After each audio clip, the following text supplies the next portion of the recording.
First thing we're gonna do today is take off these two screws right here. I found that a short screwdriver worked best for these two screws.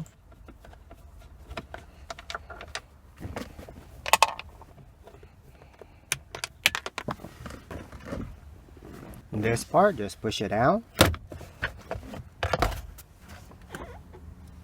These knobs, you should be able to just pull it out.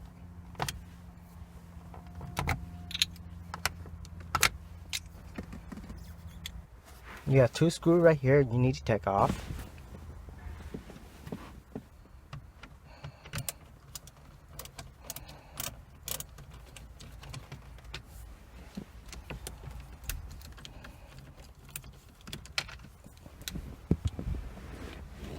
With the two screws off, you could pull out your dashboard. I'm gonna take my little small screwdriver and pry it right off.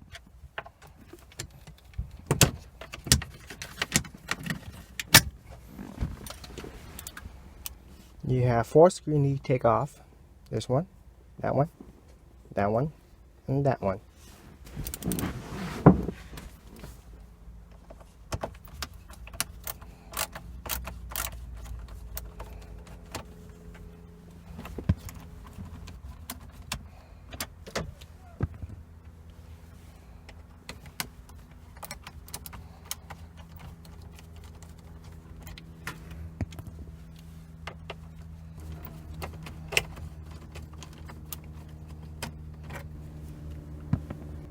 With the four screw off, you can pull out your stock stereo.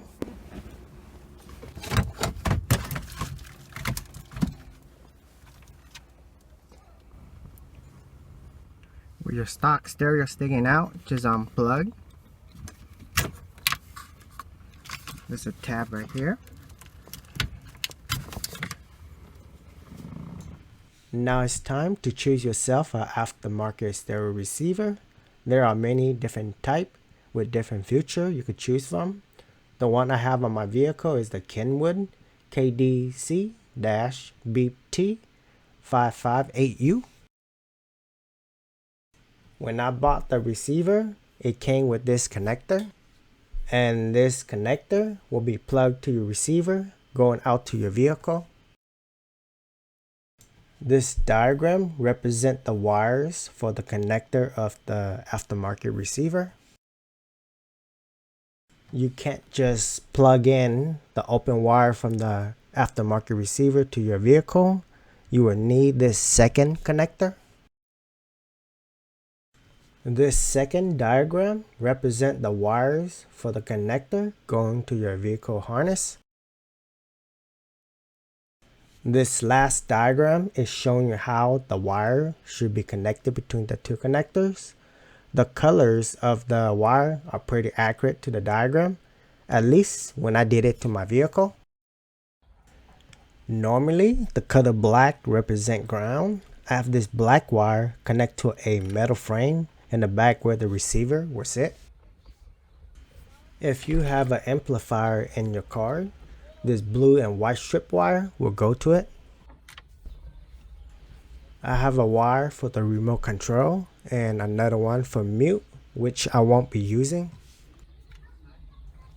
I'm going to quickly show that all the wires are connected correctly. Yellow, purple and black stripe, gray, white,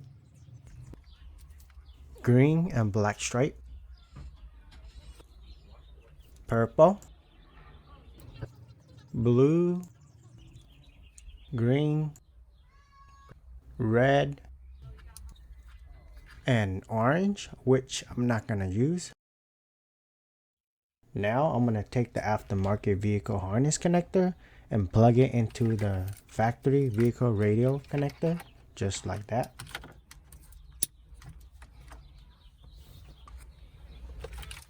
And let's go ahead and tuck in some of these wires. And now I'm going to plug in the other end of the connector to the new stereo.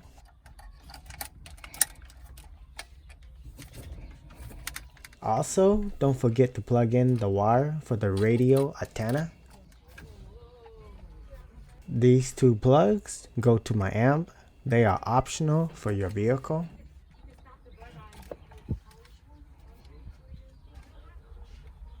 I'm going to carefully tuck these wires in and set the new stereo in place. Now I'm going to quickly fasten these 4 screws. That is 1, 2, 3, and 4. Now I'm just going to reinstall everything in reverse order.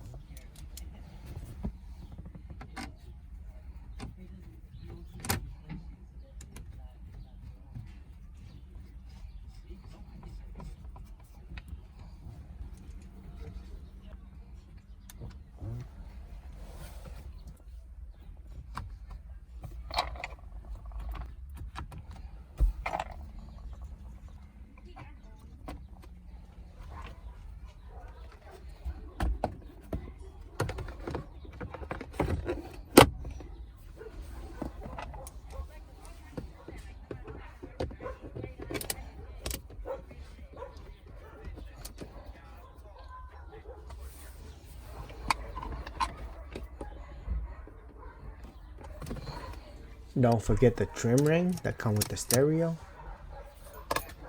The last thing you need to do is check to see if the new stereo and its features are operating correctly.